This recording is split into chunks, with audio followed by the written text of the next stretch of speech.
नमस्तुभ्यम नमस्तुभ्यम नमाम्यहम्। हम सहोदर आर्य राष्ट्र के रहने वाले मेरे हम उम्र भाइयों, आप सभी को मेरा नमस्कार है। स्वागत है आप सभी का अपने पसंदीदा प्रोग्राम नाड़ी वैद्य कार्यक्रम के अंदर। आज हम बात करते हैं आयुर्वेद के उस रहस्य की जिसको भटक करके हम रोगों के घर बनते जा रहे हैं। क्योंकि आयुर्वेद कहता है हिता अहितम सुखम दुखम आयुस्तस्य हिता अहितम मानम चतच यत्र उक्तम आयुर्वेद स उच्यते। कि आयुर्वेद किसको कहते हैं? आयुर्वेति इति आयुर्वेद, जिसके बारे में जीवन के बारे में बताया जाए। आयु कैसे बढ़ती है, आयु कैसे चलती है, उसके बारे में बताया जाए। और आपकी इस आयु को जन्म से लेकर के मृत्यु पर्यंत सुखद बनाने के लिए हमारे लिए क्या हितकर है, क्या अहितकर है, क्या सुख देने वाला है, क्या दुख देने वाला है, जिस शास्त्र में लिखा हो उस शास्त्र का नाम आयुर्वेद है। और कहीं नहीं लिखा कि आयुर्वेद औषधियों का ज्ञान है। क्योंकि स्वस्थ से स्वास्थ्य रक्षणम, आयुर्वेद कहता पहले स्वस्थ व्यक्ति के स्वास्थ्य की रक्षा करो। फिर कहता आतुरस्य विकार प्रशमनम च, आतुरस्य विकार प्रशमनम च, कि रोगी के रोग से मुक्त करने का प्रयत्न करो। तो क्या आप पहले स्वस्थ व्यक्ति के स्वास्थ्य की रक्षा कर रहे हैं? उसके बाद जब आपकी इम्यूनिटी पावर बढ़ जाए, रोग से लड़ने की ताकत बढ़ जाए, तो अपने आप आपके अंदर के जो बैक्टीरिया हैं वो उन बैक्टीरियाज को नष्ट कर देंगे जो आपके अंदर रोग पैदा कर रहे हैं। बाहर से कोई हमें जहर खाने की आवश्यकता नहीं है। अब मैं जहर क्यों कहता हूँ ये भी आपको समझना चाहिए। क्योंकि एलोपैथी की किसी भी दवाई को जब आप प्रयोग कर रहे हैं तो आप गूगल पर देख सकते हैं उनके साइड इफेक्ट्स होते हैं। हर गोली का, हर इंजेक्शन का, हर केमिकल से बनी हुई उस औषध का, उस दवाई का जो आप शरीर पर प्रयोग करते हैं वो बैक्टीरिया नाशक होती है। और जो बैक्टीरिया को नष्ट करती है इसलिए उसके साइड इफेक्ट आते हैं। लेकिन आयुर्वेद कहता है साय भेषज साय चिकित्सा ये रोगान समेत न अन्य अन्य रोगम उदीरिये, तो जो किसी अन्य रोग को पैदा ना करे और रोग का समन कर दे उसका नाम आयुर्वेद में कहते हैं ये औषध है, भेषज है। तो क्या ऐसी कोई औषध है जिसका कोई साइड इफेक्ट ना हो? क्या ऐसी कोई भेषज है जिसका कोई साइड इफेक्ट ना हो? इसीलिए आज हम रोगी बनते जा रहे हैं। सर्वाइकल का रोगी है, सारी जिंदगी दवा खानी पड़ती है। माइग्रेन का रोगी है, सारी जिंदगी दवा खा रहा है। खाते खाते ब्रेन हेमरेज हो रहा है या पैरालाइज हो रहा है, बीपी बढ़ रहा है। क्यों? क्योंकि आपकी दवाइयों का ही साइड इफेक्ट है। मैं आपको बताऊंगा कि रोग का कारण क्या है, रोग कहाँ से पैदा होते हैं और रोग कैसे शरीर में विचरण करते हैं, कैसे ये रोग बढ़ते चले जाते हैं। क्योंकि सारे पेटों का जो रोगों का मूल कारण है आपका पेट। और इस पेट में भी सबसे पहली अग्नि है जठर अग्नि, जिसको काय अग्नि कहते हैं। और इस जठर अग्नि के विकृत हो जाने से जो पंच महाभूत अग्नि है और जो धात्व अग्नि है वो धात्व अग्नि कमजोर हो जाती है। अग्नि के मंद होने से, जैसे जठर अग्नि के मंद होने से आम रस बन जाता है, यही आम रस नसों में चिपकता हुआ चला जाता है। तो वायु जो घूमती है पूरे शरीर में और ब्लड को लेकर के चलती है, जब उसमें रुकावट पैदा हो जाती है तो हम कहते हैं नसें सिकुड़ गई। और जब ये सिकुड़ी हुई नसों के पास वायु रुकती है, वहाँ वायु को निकलने का रास्ता नहीं मिलता, तो हम कहते हैं माइग्रेन हो गया अगर सिर में हो गई तो। और गर्दन में आ गई तो हम कहते हैं कि आपको सर्वाइकल हो गया। और कमर में आ गई तो डिस्क की प्रॉब्लम हो गई।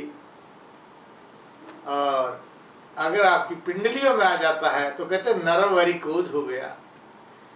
और टेस्टिज में आ जाता तो कहते हैं वेरिकोसिल हो गया।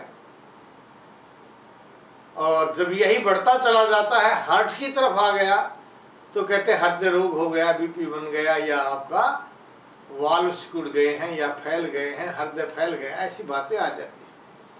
एमआरआई कराया जाता है, टेस्ट कराया जाता है, डॉक्टर कहते हैं कि आपकी L1 L के नीचे नस दब गई इसलिए सर्वाइकल है, L4 L5 के नीचे नस दब गई इसलिए आपको डिस्क की प्रॉब्लम है। लेकिन आयुर्वेद कहता है, मेरा 39 वर्ष का अनुभव कहता है कि नस दबी क्यों।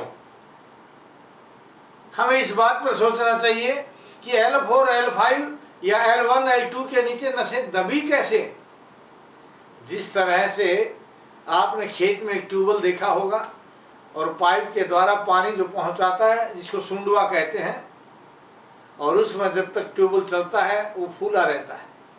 लेकिन जब हम उस ट्यूबवेल को बंद कर देते हैं तो पाइप दब जाता है।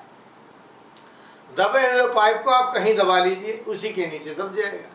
इसी तरह से जब आपके हार्ट की पंपिंग वायु के द्वारा कम हो जाती है या ज़्यादा हो जाती है, जब ज़्यादा हो जाती है तो ब्रेन हेमरेज हो जाता है, पेन बनता है, भयंकर पीड़ा होती है। लेकिन जब ये कम हो जाती है तो कहीं भी दबा लीजिए, L1 के नीचे दबा लीजिए, या मसल्स के नीचे दब जाए, या कहीं सोते सोते हाथ पैर सुन्न होने लग गए हैं, या बैठे हैं तो पैर सुन्न हो गए, क्योंकि आपकी नसों के अंदर प्रेशर नहीं रहा। प्रेशर किसका था? जो हार्ट के द्वारा, रक्त के द्वारा पूरे शरीर में मेंटेन किया जाता है, वो प्रेशर आपका खत्म हो गया। अगर यह आप अपने पेट की जठर अग्नि को ठीक कर लेते तो ये आम रस नहीं बनता। ये आम रस नहीं बनता तो पैरालाइज नहीं होता, ब्रेन हेमरेज नहीं होता, माइग्रेन नहीं होता, सर्वाइकल नहीं होता, डिस्क की प्रॉब्लम नहीं होती। अगर आपकी जठर अग्नि ठीक होती तो आपको हार्ट अटैक की बीमारी नहीं होती, आपका हार्ट फैलता नहीं, आपके लंग्स जो है सिकुड़ते नहीं, और आपका किडनी जो है वो फेल नहीं होती, या यूँ कहिए कि आपको लीवर सोराइसिस नहीं होता। क्योंकि शुद्ध रक्त का जब निर्माण होता, रसात रक्तम ततो मांसम मांसान वेदस ततो अस्थि अस्थन मज्जा मज्जात शुक्रम शुक्रात गर्भम प्रजायते। जो खाते हैं उससे रस बनता है, रस से रक्त बनता है, मांस मेद अस्थि मज्जा। और जब शुक्र धातु का निर्माण होता है, जब सही रूप से शुक्र धातु का निर्माण हो जाता है, तो कोई भी ये नहीं कह सकता कि अंडा नहीं बन रहा, या शुक्राणु नहीं बन रहे, या फिर क्या है ओजोस्पर्मिया हो गया। क्योंकि शुक्र अग्नि जब ठीक से काम करेगी, अच्छे से शुक्र का निर्माण होगा। ऐसे ही अस्थि अग्नि अगर काम करती है तो हड्डी में कोई विकार पैदा नहीं होता। रक्त अग्नि जब काम करती है, रक्त का कोई दोष नहीं बनता। मांस अग्नि ठीक से काम करती है तो मांस में जो कैंसर हो जाता है, या लिम्फोइडिमा हो जाता है, या फोड़े फुंसी बन जाते हैं, या एक्जिमा बन जाता है, सफ़ेद एक्जिमा बन जाता है, स्वित्र कुष्ठ जिसको आप कहते हैं, सूखा एक्जिमा बन जाता है, गीला एक्जिमा बन जाता है, ये नहीं बनेंगे। क्योंकि मांस का जब अग्नि के द्वारा ठीक से काम किया गया है तो कोई रोग पैदा नहीं होता। कई बार डॉक्टर कह देते कि नसें काम नहीं कर रही हैं, क्योंकि रस धातु रक्त धातु जब ठीक से काम करेगी तो आपकी नसें कभी ये शिकायत नहीं आएगी कि कम काम कर रही हैं या काम नहीं कर रही हैं, या नसें आपकी सिकुड़ गई हैं।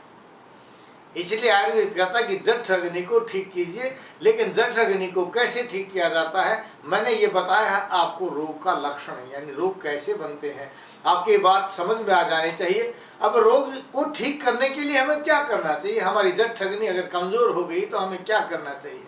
आयुर्वेद कहता हित भूख मित भूख ऋत भूख। अगर आप हितकारी खाइए, थोड़ा खाइए, ऋतु अनुसार खाइए।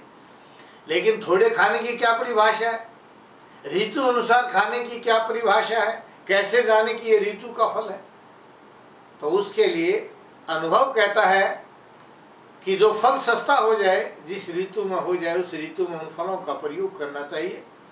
खाने के लिए 5 किलो गेहूं में 2 किलो चना और 1 किलो जौ मिला करके मोटे आटे की रोटी बनाइए, या अच्छे चावल ले लीजिए। चावल में या रोटी में, चपाती में आप पहले मधुर रस का प्रयोग करें। स्नेह मधुर महारम अमृत तुल्यम वर्तते। जिस भोजन में मीठा होता है उसको अमृत कहा गया है, जिसमें घी होता है उसको रसायन कहा गया है। तो आप भोजन से पहले इस रसायन का प्रयोग कर लीजिए, यानी घी, मीठा और घी का प्रयोग कर लीजिए। भोजन के अंत में भोजनांते तक्रम पेयम, भोजन के अंत में आपको लस्सी या नमक का प्रयोग करना चाहिए सुबह के समय। और शाम के समय आपको नींबू अदरक के रस के साथ, अदरक के साथ थोड़ा सा काला नमक प्रयोग कर लीजिए। इस तरह से आप अपनी भोजन की व्यवस्था को करेंगे तो आपकी जठराग्नि मंद नहीं होगी, और जठराग्नि आपकी मंद नहीं होगी तो आपके ये रोग जो मैंने बताए हैं, सर्वाइकल, माइग्रेन, बीपी, एसिडिटी, ये कोई रोग नहीं रहेगा। और जठराग्नि को ठीक करने के लिए सुबह का भोजन आप 4 से 9 बजे तक कर लीजिए, और शाम का भोजन भी 4 से 9 बजे के बीच में कर लीजिए। और भोजन के साथ में आप पुनर्नवारिष्ट के साथ महाशंखवटी का प्रयोग कर सकते हैं, रोहितिका रिष्ट के साथ गोक्षुर आदि गूगल का प्रयोग कर सकते हैं, और आप लोहासव के साथ राजवटी का प्रयोग कर सकते हैं, या लवण भास्कर चूर्ण का भी भोजन के बीच में प्रयोग कर सकते हैं। भोजन के 1 घंटा बाद दूध के साथ अभिपत्ति कर चूर्ण का प्रयोग कर सकते हैं। इस तरह से आप अपने आप को ठीक कर सकते हैं। विस्तार से जानने के लिए टीवी स्क्रीन के नीचे जो आप नंबर देख रहे हैं, किसी भी नंबर पर फोन कर लीजिए, अपॉइंटमेंट लीजिए, या हमारे यूट्यूब चैनल नाड़ी वैद्य कायाकल्प पर जाकर के किसी भी रोग के बारे में आप जानिए। नहीं मिलता तो कमेंट्स कीजिए, आपको घरेलू इलाज बताए जाएंगे। गच्छामि पुनर्मिलनाय, जा रहा हूँ दोबारा मिलने के लिए इन्हीं भावों के साथ कि आप स्वस्थ रहें, अपने परिवारजनों को स्वस्थ रखें, भारतवर्ष को स्वस्थ रखें। जय भारत, जय भारती।